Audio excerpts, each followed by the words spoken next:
नहीं चाहिए ननद जैसी बेटी। तो कहना क्या चाहती है, मेरी परवरिश अच्छी नहीं है? और भाभी मैं तो रिंकी को नहीं छोड़ सकती। आखिर इतने साल बाद हम लोगों के घर एक बच्चा हुआ है। मैं रिंकी को बिल्कुल अपने जैसी ही बनाऊंगी। बेचारी कल्पना क्या करे, ननद की आदत एक नंबर की खराब। न पढ़ाई लिखाई में मन लगाती थी, ना ही घर के किसी काम में। बस मैं ये बोल रही हूँ कि रिंकी के ग्रोथ के लिए घर का खाना जरूरी है। अरे तुम लोग उसे बाहर का खाना मत खिलाया करो। हाँ तो रोक लीजिए ना अपनी बेटी को, वही आती है बुआ बुआ करके।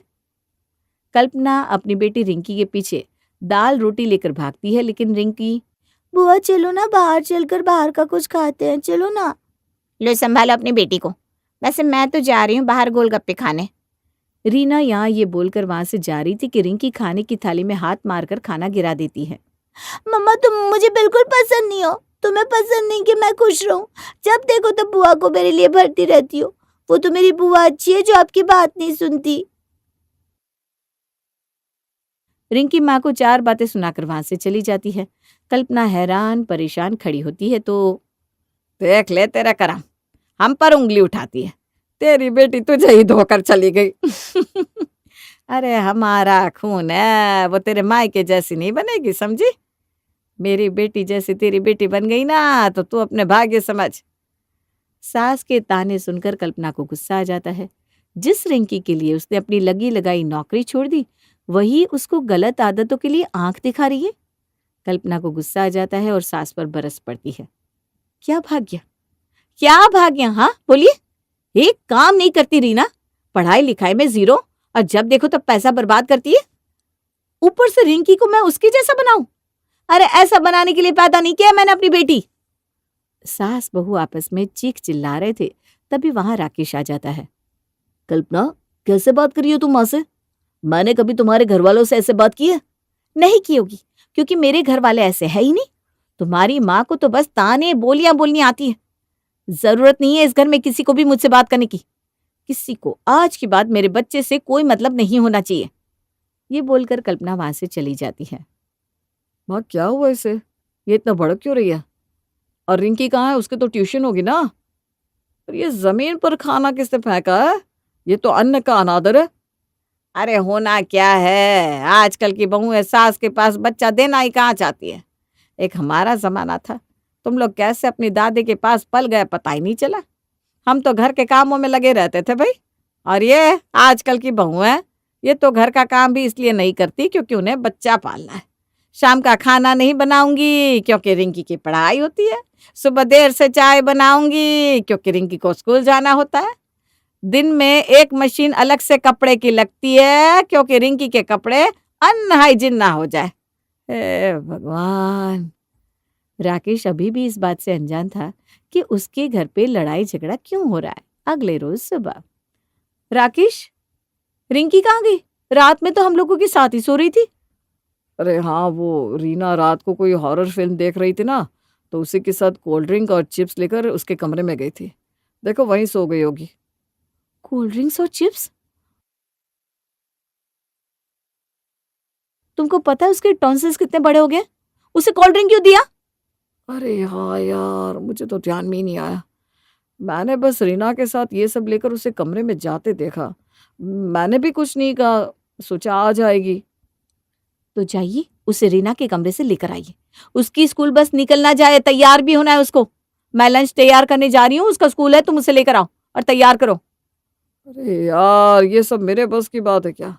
तुम ही लेकर आओ ना, तुम ही तैयार करो, तुम ही लंच बनाओ, मैं जा रहा हूँ सोने, मुझे नींद आ रही है। कल्पना बेचारी रिंकी को लेने रीना के कमरे में जाती है, लेकिन दरवाजा अंदर से बंद होता है। कल्पना बहुत आवाज लगाती है लेकिन दरवाजा नहीं खुलता। हार कर वो राकेश के पास आती है। राकेश, दरवाजा नहीं खुल रहा है। मैंने उसको फोन भी किया, कई बार बैल भी बजाई, दरवाजा भी पीटा, लेकिन दरवाजा नहीं खुल रहा। सुबह 6 बजे दरवाजा पीटोगे तो दरवाजा थोड़ी ना खुलेगा। और अपनी लड़की को अपने पास क्यों नहीं सुलाती? फिर मेरे बेटे को बदनाम करती हो। माँ यहीं सो रही थी रिंकी, लेकिन बुआ को चिप्स और कोल्ड ड्रिंक के साथ देखा ना तो रोक नहीं पाई खुद को। और बुआ भी उसकी ऐसे, उसे चिप्स के लालच में लेकर गई। अरे कोई कुछ भी लालच देगा तो लड़की चली जाएगी क्या? अपनी बेटी को तुम लोगों को ही तो सिखाना होगा ना कि किसी के बहकावे में ना आए। कैसी बात कर रही हो माँ? वो कोई और नहीं, उसकी बुआ ही तो है। छोड़िए ना ये सब बातें, अभी पहले रिंकी को किसी तरह लेकर आइए, स्कूल की बस निकल जाएगी, आज उसका एग्जाम है। बहुत कोशिश करने के बाद भी जब रिंकी नहीं उठती और रीना दरवाजा नहीं खोलती तो अंत में, चलो छोड़ो, जाने दो, सोने दो उसको, जब वो उठेगी तो मैं उसे स्कूल छोड़ दूंगा। अरे लेकिन उसकी परीक्षा तो 8 बजे शुरू हो जाएगी, स्कूल का नियम कानून होता है, ऐसे थोड़ी ना कभी भी बच्चे को स्कूल छोड़ दे। अरे तो थोड़ी देर से परीक्षा दे देगी तो क्या हो जाएगा, आसमान थोड़ी ना नीचे आ जाएगा। मैंने भी रीना को कई बार बहुत देर से परीक्षा दिलवाई है। उसकी बात तुम्हारा रहने ही दो आप, उसको तो परीक्षा के नाम पर ही पसीना आता था। कब से कह रहा हूँ आगे की पढ़ाई शुरू करो, लेकिन वो कर ही नहीं रही। अरे कर देगी, अभी तो 12वीं निकली है, कुछ दिन तो उसको आराम कर लेने दे बेटा।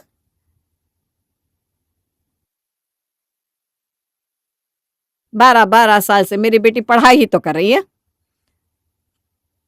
कल्पना समझना चाहती थी कि इस घर का माहौल क्या है। इस घर में माँ को जब शिक्षा की अहमियत ही नहीं पता, तो उस घर में वो अपने बच्चे से कैसे उम्मीद कर सकती है कि वो एक अच्छी पढ़ी लिखी इंसान बनेगी। दोपहर में जब रिंकी बुआ के कमरे से बाहर आती है तो, आज तुम्हारे मैथ का एग्जाम था, याद था तुम्हें? मैं कल सारा दिन बैठकर तुम्हें पढ़ा रही थी और आज तुमने परीक्षा ही नहीं दी। मैंने कितनी बार तुम्हें उठाने की कोशिश की लेकिन तुम उठी नहीं। ओ माँ, मैं तो भूल गई, आज तो मैथ का एग्जाम था। वो कल पूरी रात हमने हॉरर मूवी देखी। माँ, तुम्हें पता है ये बोलते ही रिंकी जोर जोर से खांसने लगती है। क्या हुआ, खांसी क्यों आ रही है?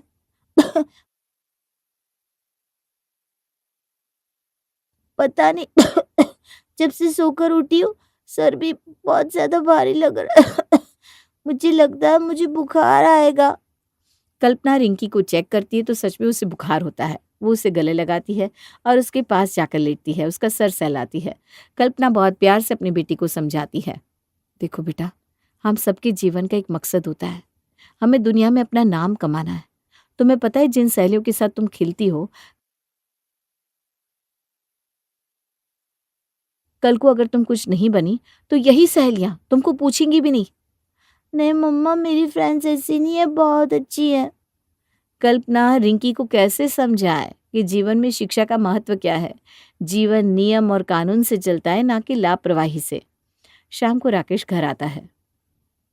अरे रिंकी को क्या हो गया? डॉक्टर से दवा दिलाकर आई हूँ। रात भर जो मैडम ने ठंडी कोल्ड ड्रिंक पी है तो सुबह टॉन्सिल बड़ा हो गया और अब खांस रही है, फिर बुखार। आज तुम रीना के कमरे में सो जाओगे। मुझे लगता है रिंकी रात भर जगेगी। लाइट जलेगी तो तुम सो नहीं पाओगे ना? हाँ हाँ, क्यों नहीं, मैं रीना के कमरे में सो जाता हूँ, तुम रिंकी को लेकर आराम करो। राकेश रात को अपनी बहन के कमरे में जाता है और देखता है कमरा बिल्कुल अस्त व्यस्त है। क्या बात है रीना, तुम्हें घर की सफाई से कोई मतलब नहीं है क्या? तुम्हारा ये कमरा है पर ऐसा लग रहा है जैसे रेलवे स्टेशन हो। भैया, जब देखो तब भाभी की भाषा बोलते रहते हो, और रात के वक्त कमरा गंदा ही होगा ना।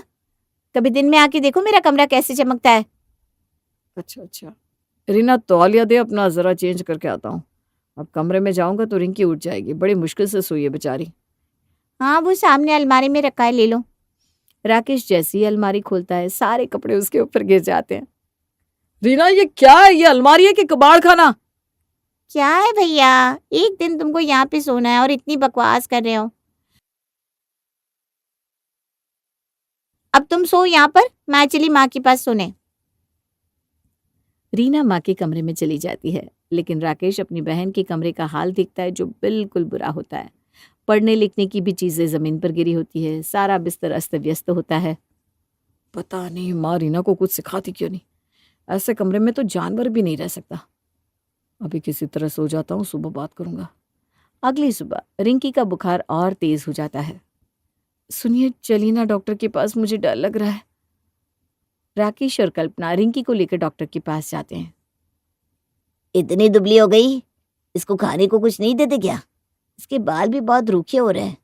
मुझे तो लग रहा है इसमें कैल्शियम की भी कमी है। इसको काले चने, पालक ये सब नहीं खिलाते क्या आप लोग? अरे क्यों नहीं खिलाते डॉक्टर साहब? हमारी पत्नी तो इतना अच्छा खाना बनाती है कि मेरा पूरा ऑफिस तारीफ करता है। तो सोचिए क्या घर पे बच्चे खाना नहीं खाएंगे? तभी कल्पना बीच में रोक लेती है। नहीं डॉक्टर साहब, ये सिर्फ मोमोज खाती है, गोलगप्पे खाती है और बाहर की गंदी चीजें खाती हैं। बर्गर, पिज्ज़ा यही सब खाकर अपना पेट भर लेती है। मैं जो टिफ़िन में खाना और फ्रूट्स देती हूँ ना, वो रोज़ वापस आ जाता है। डॉक्टर पिता की तरफ हैरानी से देखता है। मुझे नहीं पता ये सब। दरअसल इसने मुझे कभी बताया नहीं।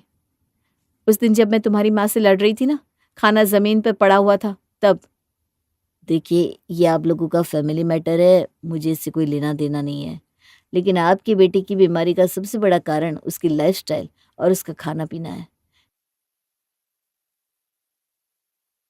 इतनी छोटी सी उम्र में ही शरीर बनता है। अगर अभी शरीर नहीं बनेगा तो आगे तो और मुश्किल आएंगी। बाकी आप लोग समझदार हैं। मैं दवाई लिख देता हूँ, लेकिन दवाई के भरोसे बच्चों का पालन पोषण नहीं होता। डॉक्टर दवाई देता है और दोनों घर आ जाते हैं। घर पर कल्पना शांत रहती है। मम्मा, मेरी तबीयत ठीक नहीं हुई, मैं कल साइंस का पेपर कैसे दूंगी?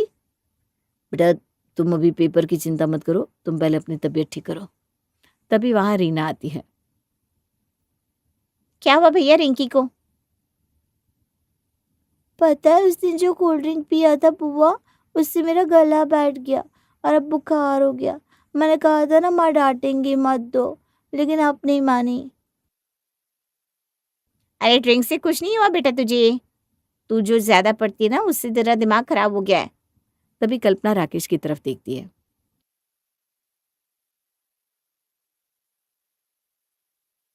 ये क्या बोल रही हो? पढ़ाई से दिमाग खराब नहीं होता, दिमाग दुरुस्त होता है। हाँ, जैसे भाभी का दुरुस्त है। चल रिंकी, तुझे घुमा कर लाती हूँ। बाहर घूमेगी, पिज्जा खाएंगे तो ठीक हो जाएगी तू, है ना? रीना, अब उसे कहीं मत ले जाओ, उसको बुखार है। डॉक्टर ने अभी उसे आराम करने के लिए कहा है। कल्पना भी रीना से बात कर रही थी कि रिंकी चप्पल पहनकर खड़ी हो गई। चलो बुआ, मैं ठीक हूँ। नहीं रिंकी, मैं नहीं जाने दूंगी। कहाँ ले जा रही हो तुम उसको रीना? उसकी तबीयत खराब है, पता है ना डॉक्टर ने। मॉल में घूमने जा रहे हैं, चलेगी फिरेगी तो ठीक हो जाएगी भाभी। बुआ ठीक बोल रही है। मम्मा, पिज्जा खिलाओगी ना? रीना और रिंकी वहां से चले जाते हैं। कल्पना रिंकी को लाख रोकने की कोशिश करती है, लेकिन वो नहीं मानती। देखो, तुम्हारी बहन को पता है उसकी तबीयत खराब है, लेकिन फिर भी उसको बाहर ले गई और अब बाहर का खाना भी खिलाएगी। राकेश प्लीज उसे लेकर आओ। तुम कुछ बोलते क्यों नहीं हो? हाँ हाँ, कर ले चुगली, मेरे बेटे से कर लेना चुगली। और तुझे आता ही क्या है? कुछ नहीं। बुआ भतीजी घूम रहे हैं, तुझे उसमें भी प्रॉब्लम है? तेरे खुद की कोई बुआ नहीं है ना, तभी तो। तुझे क्या पता होगा प्यार क्या होता है? प्यार क्या होता है ये आपको नहीं पता, बाकी तो आप लोग रहने ही दीजिए। देखिए राकेश, मैं कुछ नहीं जानती।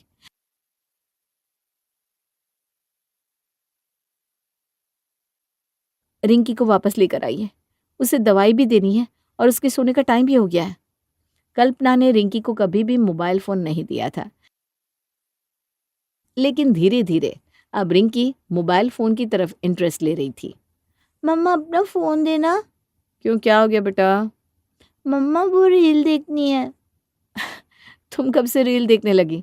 तुम्हें पता है ना रील की आदत कितनी बुरी है। मम्मा, तुमसे बात करना ही बेकार है, आपको हर चीज पे प्रॉब्लम है। लाओ अपना मोबाइल दो। अब क्या था, कल्पना अपना मोबाइल रिंकी को तो नहीं देती, रीना अपना मोबाइल रिंकी को देती है। कल्पना इस बात से काफी परेशान होने लगी। एक दिन कल्पना, रीना, तुम अपना मोबाइल देती हो रिंकी को? हाँ, तब इसमें भी प्रॉब्लम है क्या भाभी? इसको तो मैं मोबाइल बचपन से दे रही हूँ। जब ये खाना नहीं खाती थी तो मोबाइल दिखाती थी मैं उसको। ये बात तुमने मुझे पहले क्यों नहीं बताई? तुम्हें पता है ना मोबाइल की आदत बच्चों के लिए कितनी बुरी होती है। अरे कल्पना, मुझे तो लगता है एक बच्चा पालना तुझे ही आता है। दुनिया में बाकी लोग तो यहाँ बस घास खाते हैं ना, घास। शाम को राकेश से ही बात करूंगी। आप लोगों ने तो कसम खा रखी है कि आप लोग रिकी को स्वस्थ बनने ही नहीं देंगी। कल्पना वहां से चली जाती है और उसके जाने के बाद, क्यों रिंकी बेटा, तुझे बुआ कैसी लगती है? क्यों दादी, आप ये क्यों पूछ रही हो? अरे बता भी दे। शाम को तेरी माँ तेरे पापा से बुआ की बुराई करेंगी, तभी पूछ रही हूँ तुझे बुआ कैसी लगती है। मुझे तो बुआ आप सबसे अच्छी लगती है। आप इतनी अच्छी है, मुझे मोबाइल फ़ोन देते हैं, मुझे बाहर का खाना खिलाते हैं, मुझे टीवी दिखाते हैं। आप बहुत अच्छी है बुआ। वो तो है, लेकिन तेरी माँ तो नहीं चाहती कि तू बुआ के साथ रहे। शाम को अगर तेरे माँ तेरे पापा से बुआ की बुराई करेगी, तब तू क्या करेगी? मैं उल्टा माँ की शिकायत करूँगी पापा से। कैसे हर वक्त मुझे परेशान करती रहती है। मुझे इस मम्मा के साथ नहीं रहना। दादी कितना अच्छा होता, सिर्फ मैं, आप और बुआ ही रहते इस घर में। राकेश बेटी की बात सुन लेता है और परेशान हो जाता है। रिंकी, तुम्हें अपने मम्मी पापा पसंद नहीं है? तुम आज ऐसा बोल रही हो? मुझे तुमसे ये उम्मीद नहीं थी। नहीं पापा, आप तो फिर भी ठीक हो, पर मम्मा मुझे बिल्कुल पसंद नहीं है। आपको पता है वो हमेशा मुझे डांटती है। राकेश कमरे में आता है जहां कल्पना पहले से गुस्से में थी। पता है तुम्हें आज क्या हुआ? तुम्हारी बेटी ने आज क्या किया? उसने कुछ भी किया। तुम क्या करोगी? तुम उसे मार डालोगी? समझ में तो आता नहीं, हर बात में तुम उसे डांटती रहती हो, चिल्लाती रहती हो। आज देखना पसंद नहीं करती है हमारी बेटी हम लोगों को। तुम्हारे साथ साथ अब वो मुझे भी पसंद नहीं कर रही है। अरे तो क्या करे वो हमें कि पसंद करे? तो वो हमें पसंद करे इसलिए क्या उसको बिगड़ने दे? मेरी बेटी बिगड़ी नहीं है, समझी? मेरी माँ और मेरी बहन क्यों ऐसा चाहेंगे कि उसकी पोती और उसकी भतीजी बिगड़ जाए? इस बारे में मुझे कोई बात ही नहीं करनी। कल रिंकी के स्कूल में रिजल्ट लेने जाना है, मैं नहीं जा पाऊंगी। हाँ तो मैं चला जाऊंगा। अगले रोज राकेश रिंकी के साथ स्कूल जाता है, जहां पर पता चलता है कि रिंकी फेल हो गई है। भाई साहब, आपकी बीवी तो बहुत समझदार लगती है। रिंकी फेल कैसे हो गई? रिंकी बेटा, तुम पढ़ने में बिल्कुल ध्यान नहीं देती हो। पहले तो तुम पढ़ने में बहुत अच्छी थी, अचानक से क्या हो गया? तुम्हारी सेहत भी हमेशा खराब रहती है। अच्छा खाना नहीं खाती हो क्या तुम? रिंकी को झटका लगा होता है कि वो फेल कैसे हो सकती है। वो कुछ नहीं बोलती, चुपचाप खड़ी होती है। तभी उसकी फ्रेंड सिमरन वहां आती है। हाय सिमरन, ये देखो, ये मेरे पापा है। तुम अपनी मम्मा से मुझे नहीं मिलवाओगी? कभी नहीं। मैं तुम्हारे जैसे फेल होने वाली लड़कियों से दोस्ती नहीं करती। मैंने तुमसे इसलिए दोस्ती की थी क्योंकि तुम्हारे नंबर अच्छे आते थे और तुम खेलने में नंबर 1 थी।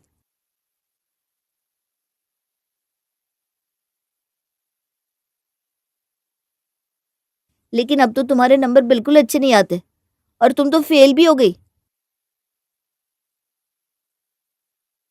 तुम्हारा शरीर भी हमेशा फिस रहता है, ना खेल कूद पाती हो ना पढ़ पाती हो। मुझे तुमसे दोस्ती नहीं करनी। रिंकी को माँ की वो बात याद आ जाती है, जहाँ वो उसे कहती है कि जब तक वो अच्छा करेगी, अच्छा पढ़ेगी, तभी तक उसके दोस्त भी उसके दोस्त रहेंगे। मैम, मैं वादा करता हूँ कि आज के बाद आपको इससे कोई प्रॉब्लम नहीं होगी। रिंकी, प्रॉमिस करो कि तुम अच्छे से पढ़ाई करोगी और हेल्दी फूड खाओगी। मैं प्रॉमिस करती हूँ। मुझे भी अब समझ में आ गया है। मुझे माफ कर दीजिए। मुझे मम्मा की बात मान लेनी चाहिए थी। माँ हमेशा मेरे भले के लिए कहती थी, लेकिन मैं बुआ के कहने पर चलती रही। मुझे बुआ के जैसे नहीं बनना। पापा, आई एम सॉरी। मुझे एक मौका और दे दो। मैं वादा करती हूँ मैं फाइनल्स में क्लास में टॉप करके दिखाऊंगी। पिता रिंकी को गले लगा लेते हैं। वो घर आती है और माँ के गले लग जाती है। क्या हुआ रिंकी बेटा? मम्मा, मैं इस बार फेल हो गई, पर मैं आपसे वादा करती हूँ आप जैसा कहेंगे मैं वैसा ही करूँगी। मुझे माफ़ कर दीजिए। मुझे मेरी गलती का एहसास हो गया है। चल, तुझे पता तो चला, देर से ही सही। बेटा, तुम हमारी इकलौती औलाद हो और मैं चाहती हूँ तुम दुनिया में अपना नाम कमाओ, नियम कायदे से रहो, ना कि लापरवाही से अपनी जिंदगी बर्बाद करो।